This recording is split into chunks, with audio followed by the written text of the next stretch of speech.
सहारा India के investor जो है मैडम, उनका उन पीड़ित परिवारों का पैसा फंसा हुआ है और वो लोग जब हम क्षेत्रों में जाते हैं हमसे कहते हैं कि हमारी आवाज़ उठाओ। मैं मंत्री से आग्रह करूंगा कि उन बेचारों का पैसा उन तक पहुंच जाए तो वो आशीर्वाद देंगे सरकार को, वरना तो सरकार के खिलाफ किस तरह का माहौल है सब जानता है। धन्यवाद सभापति जी। मैं आपके माध्यम से दिवाला और शोधन अक्षमता संहिता संशोधन विधेयक 2025 पर अपनी बात रखने के लिए खड़ा हुआ हूँ। यह संशोधन देश की बैंकिंग व्यवस्था, उद्योग जगत, निवेश वातावरण और लाखों कर्मचारियों के भविष्य से जुड़ा हुआ विषय है। महोदय, सरकार इस विधेयक को सुधार के नाम पर लेकर आई है, लेकिन मैं पूरी जिम्मेदारी के साथ कहना चाहता हूं, यह संशोधन समाधान से ज्यादा सवाल पैदा करता है। ये विधेयक दिवालियापन की समस्या का इलाज नहीं बल्कि उसको फाइल और थोड़ा और व्यवस्थित करने का प्रयास।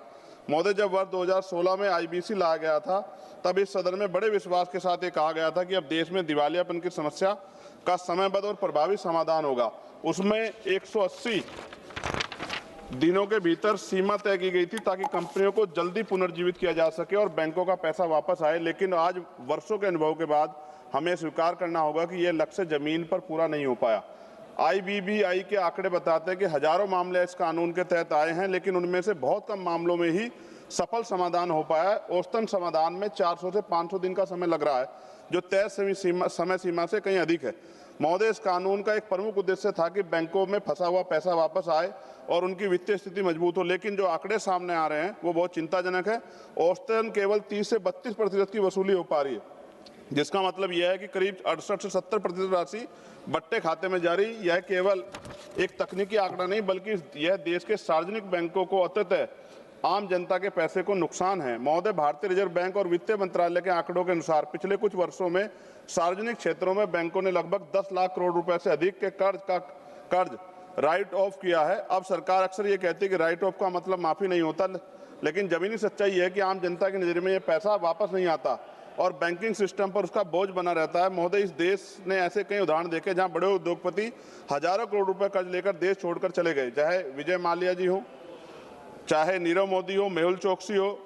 देश का पैसा लूटने वाले लोग मौज कर रहे हैं और जब गरीब आदमी कुछ उस पर जरा सा कर्ज चला जाता है तो बिना मुकदमे के जेल हो जाती है और बेल भी नहीं मिलती।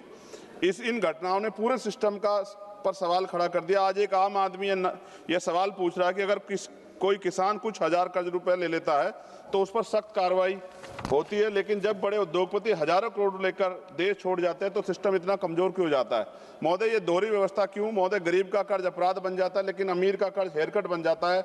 महोदय, माननीय वित्त मंत्री जब जवाब दे तो बताएं कि पिछले 10 लाख करोड़ के राइट ऑफ में से कितना पैसा वास्तव में वापस आया और कितने बड़े डिफॉल्टर आज भी देश के बाहर है।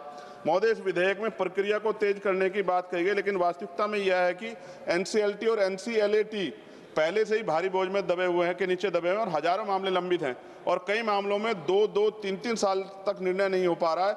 इसका कारण है केवल कानून नहीं बल्कि न्यायिक ढांचे के सीमित क्षमता का है। जब तक NCLT की संख्या, संसाधन और न्यायाधीशों की नियुक्ति नहीं बढ़ाई जाएगी तब तक कोई भी संशोधन प्रभावी नहीं हो सकता है। RPB के जवाबदेही में अभाव, जब किसी एक व्यक्ति के हाथ में इतनी बड़ी जिम्मेदारी होती है तो यह आवश्यक है कि उसकी कार्यप्रणाली पर निगरानी और उत्तरदायित्व दोनों स्पष्ट हो। महोदय, जिस व्यक्ति के हाथ में पूरी कंपनी का भविष्य है उसकी जवाबदेही का कोई इस पर ढांचा नहीं, ये कैसे स्वीकार किया जा सकता है? महोदय, आप भारत की अर्थव्यवस्था की रीढ़ हमारी MSME है। 6 करोड़ से अधिक छोटे और मध्यम उद्योग देश में रोजगार और उत्पादन का बड़ा आधार है, लेकिन इंसॉल्वेंसी प्रक्रिया के जटिलता और लंबी अवधि के कारण ये छोटे उद्योग सबसे ज्यादा प्रभावित होते हैं। उसके पास बड़े वकील रखने की क्षमता नहीं है, ना ही लंबे समय तक कानून लड़ाई लड़ी जा सकती है। इसका परिणाम यह है कि जहां भी कॉर्पोरेट पुनर्गठित हो जाते हैं वहीं छोटे उद्योग पूरी तरह खत्म हो जाते हैं। महोदय, अब बड़े उद्योग पुनर्गठित हो जाते हैं लेकिन छोटे उद्योग खत्म है। ये कानून असमानता पैदा करता है। महोदय, इस पूरे कानून में और संशोधन में एक बड़ी कमी यह है कि ये केवल इंसॉल्वेंसी के बाद की प्रक्रिया पर ध्यान देता है, ना कि उसके कारणों पर। हमें ये पूछना चाहिए कि कंपनियां दिवालिया क्यों हो रही है? क्या बैंकिंग प्रणाली में कोई कमी है या क्या लोन देने की प्रक्रिया में पारदर्शी कमी है? जब तक इन मूल कारणों पर ध्यान नहीं जाता तब तक समस्या बार बार सामने आती रहेगी। महोदय, सरकार आग लगने के बाद फायर ब्रिगेड भेज रही है, लेकिन आग क्यों लगी इस पर कोई चर्चा नहीं है। महोदय, हम सुधारों के विरोध, लेकिन सुधार का मतलब केवल शब्दों का बदलाव नहीं बल्कि प्रणाली। श्री कल्याण काले जी। महोदय, 4.5 मिनट हुई है, 5 मिनट तो पूरी हो जाती। धन्यवाद। शब्दों का बदलाव बल्कि प्रणाली में वास्तविक परिवर्तन है। महोदय, ये विधेयक कागज पर सुधार लेकिन जमीन पर अधूरा। ये कानून आंकड़ों को सुधार करता है, लेकिन व्यवस्था की सच्चाई नहीं बदल सकता। जब तक पारदर्शिता, जवाबदेही, समबद्धता और संवेदनशीलता नहीं आएगी, तब तक कोई संशोधन केवल शब्दों में को खेलता रहेगा। सहारा इंडिया के इन्वेस्टर जो है मैडम, उनका उन पीड़ित परिवारों का पैसा फंसा हुआ है, और वो लोग जब हम क्षेत्रों में जाते हैं हमसे कहते हैं कि हमारी आवाज़ उठाओ।